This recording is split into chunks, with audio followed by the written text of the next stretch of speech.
Hi everyone, my name is Beverly Allen. I am a Tacoma-based family law attorney. I've been practicing for 10 years. This video is going to focus on how to finalize a dissolution without children in Pierce County. So there's two main things that I want you to know with this video. I will talk about some other forms and requirements for finalizing a divorce, but the two main things I want you to know are: one, you can purchase a packet at the Pierce County Law Library for both starting the divorce without children and for finalizing a divorce without children. The online packets for the entire case are going to be $15, and then the packet to finalize is $5. However, the packet to finalize the divorce without children is only available at the Pierce County physical location, which is open. That is where we are recording this video from. All right, so the second thing that I want you to know is in Pierce County, in order to finalize a divorce without children, you need to complete interrogatories. Now, the interrogatory page looks like this, and it's titled Interrogatories for Dissolution, Legal Separation, or Invalidity of Marriage. So you can use it for any of those cases.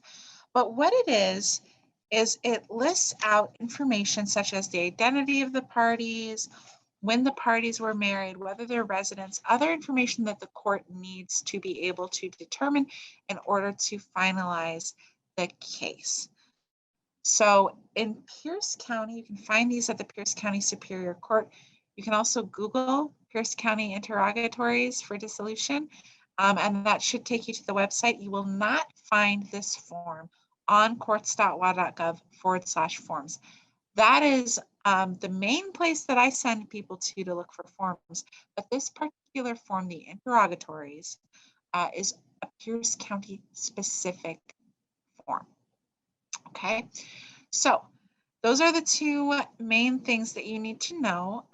But the other things I want to talk to you about are how to do this through the mail and how to do this through LINX. So what is LINX? I have a separate video about LINX, but that is the Pierce County Legal Information Exchange Network. It is both the place online where you can file your documents and view your case, and you can purchase access to LINX whether you are self-represented or whether you have an attorney just to keep tabs on your case. This is something that all Pierce County attorneys are required to use, but self-represented people are not necessarily required to use. However, I recommend very strongly that you purchase a LINX account because it will show you upcoming dates, and it will also give you instant feedback when you are trying to finalize your documents about whether or not you've done it correctly. And if something's wrong, there's something called an order of deficiencies that will tell you what is wrong with your case so that you can fix it and refile it. When you are having an uncontested dissolution without children, then you can file through the ex parte system, either through LINX or by actually mailing in your final documents. The court is going to verify a few things.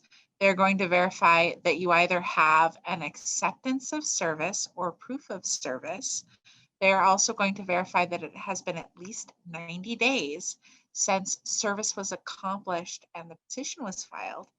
And they're also going to verify whether or not the interrogatories are completed and in the record. They will also be looking for whether you have all of the required documents. So what you're going to need is the findings of fact and conclusions of law. They have that form for all different types of family law cases, and that form is at courts.wa.gov/forms. They will also be looking for a decree. Is this a decree of dissolution, or is this a decree of invalidity of marriage? Is it a decree of separation?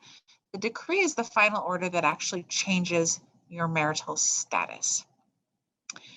And then if it's a case that has no children, you will not have any sort of parenting plan or child support orders, but your decree should say what happens to the property and debts. If this is a case where you are dividing up a retirement account, then you will need what's called a QDRO, which is a Qualified Domestic Relations Order. That is a very difficult document to draft. You will probably need attorney assistance at some point drafting that document. However, there are retirement plan managers that sometimes will have sample QDRO orders. Sometimes we'll be able to look at your proposed order and see if it matches what their requirements are. Boeing tends to do that, as well as the Division of Retirement Systems. If someone is a state employee for the state of Washington, you can oftentimes get that order pre-reviewed to see if it will be enforceable by the retirement plan administrator. And that will help you divide up a retirement plan. For the military retirement folks, that is not a QDRO, that is what's called a military pension division order. And that document needs to match the requirements by DFAS, which is the Defense Financing and Accounting Services. They have some language on there about what is required for them to accept orders. However, military pension orders are also particularly complicated. The law library does have CLE on pension divisions. There are also resources available to check out, including retired Colonel Mark Sullivan's Military Divorce Handbook, which has a variety of references and samples, and that will get you the correct language that you need for that. But again, that's also a complicated order.